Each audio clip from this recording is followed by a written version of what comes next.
Tem algum outro conflito que você tá acompanhando, assim, que tem... De repente tem... Porque a gente vai analisar os conflitos, se a gente for analisar o conflito da Rússia com a Ucrânia, o conflito tem origem lá na Segunda Guerra, cara. Tem origem lá e até antes.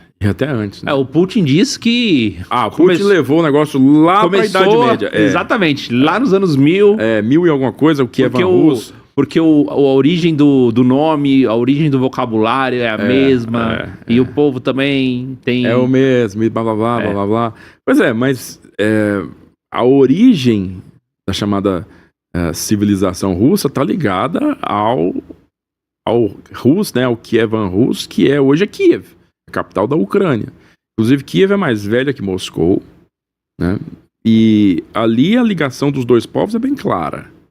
Acontece que existe essa história mais recente, de 200 anos para cá, ou vamos colocar até um pouco menos, 150 anos para cá, que começa a criar essa identidade, em definitivo, eu digo, já existia, mas em definitivo criar essa identidade ucraniana. No finalzinho da Primeira Guerra Mundial, com a Rússia naquela confusão da Revolução Russa, existiu uma Ucrânia independente.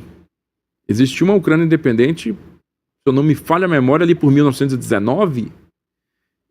Existiu uma Ucrânia independente e essa Ucrânia foi absorvida pela União Soviética por conta da aproximação do Exército Vermelho, né, no território ucraniano.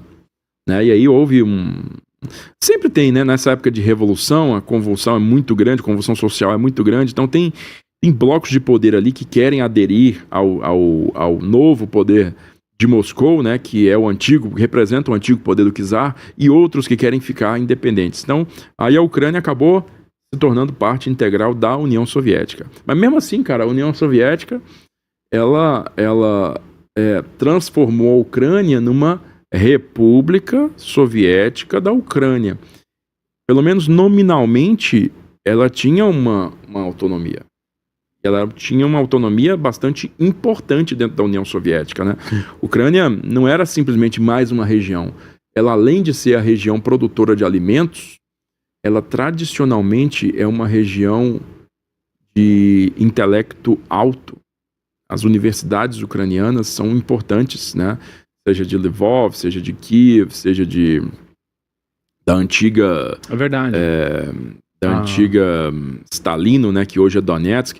Então, você tem a Ucrânia Odessa. Recebe muitos estudantes ao redor do mundo. Recebe. É uma cidade que tem ali na questão estudantil um fluxo migratório muito grande. Tem. Eles tradicionalmente são uma das áreas mais intelectuais dentro do antigo Império Russo ou União Soviética, né? Os ucranianos normalmente têm esse privilégio aí. E a questão da guerra hoje, ela nasce justamente de um favor, né? De um reconhecimento, de um presente, vamos dizer assim, que o então primeiro secretário Nikita Khrushchev fez para os ucranianos em 1957, que foi factualmente passar o controle da Crimeia para a República Soviética da Ucrânia. Então a Crimeia deixa de fazer parte da Rússia e passa a fazer parte da Ucrânia. Era tudo União Soviética, tá? Mas assim, porque o Khrushchev fez isso para poder, vamos dizer, amaciar o ego dos ucranianos, né? Total. Então, fez isso ali e isso foi de papel passado, a legislação, hoje ela é reconhecida como válida. Tanto que, na queda da União Soviética em 1991, não houve requisição de devolução da Crimeia por parte de Moscou. Não houve ali em 91, 92, 3, não houve. Né? O que houve? Houve um acordo, a assinatura de um acordo entre Moscou e Kiev para o uso continuado da base de Sevastopol, que fica no sul lá, a base naval de Sevastopol, pela Marinha Russa. Ok? Ok. Então a Crimeia continua sendo sua, mas a base é nossa. Entendi. Beleza? A base é nossa, tá? Ok. E também teve toda a questão que foi resolvida com os protocolos de Minsk lá, né? Os acordos de Minsk, que foi a devolução do arsenal nuclear que estava contido dentro do território ucraniano quando a União Soviética caiu. A União Soviética teve que assinar acordos com 3 ex-repúblicas, né, que é a Bielorrússia, a Ucrânia e o Cazaquistão, que se tornaram assim grandes potências nucleares da noite para o dia. E aí todo mundo esses 3 tiveram que devolver as armas para a Rússia em troca de acordos lá de parceria, né? Inclusive de segurança, né? Acordos de segurança que a própria Rússia violou em 2022. Aí... É bom que você tá falando isso, que mostra que não dá pra confiar muito na Rússia, né? Assim, analisando historicamente o comportamento, né, da diplomacia russa com realmente as ações, tem muitos exemplos de palavras que são quebradas, né? De promessas que são quebradas. A gente tem diversos desses aí. Mas cada nova iteração é uma nova iteração. Então a gente não pode dizer que todas vão seguir esse mesmo caminho. Mas que aconteceu em 2022 não deveria ter acontecido por conta...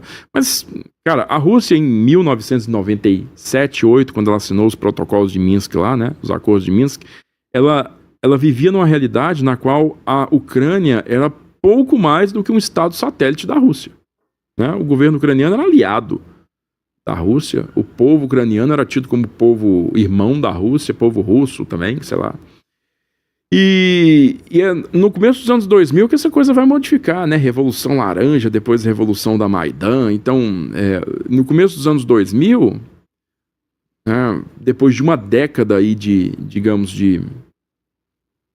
quase inatividade, de crise ininterrupta daquele bloco inteiro, a Ucrânia começou a olhar para a Europa, né? A olhar para a União Europeia e querer se aproximar da União Europeia. O oeste da Ucrânia, a área de Lvov, né, a área de Odessa, é uma área muito próxima de tradições, de população, de arquitetura. Você vê Lvov, cara, é uma cidade europeia, né? Uma cidade quase que austríaca. Por muito tempo fez parte da Áustria. Então, a arquitetura é diferente do restante. É um pessoal que vive muito próximo da Europa. Então, quando foram fechar aquele acordo lá de livre comércio com a União Europeia para tentar se tornar um membro da União Europeia, em 2014, isso aí foi inaceitável, né, pro Putin. Foi em 2014 que ele anexou a Crimeia, né, invadiu e anexou a Crimeia, e invadiu os territórios do leste, né? Luhansk, Donetsk, isso aí tem origem lá em 2014. Mas todas essas ações, né, elas são, na minha concepção, né, todas essas ações visam garantir a segurança da base naval de Sevastopol.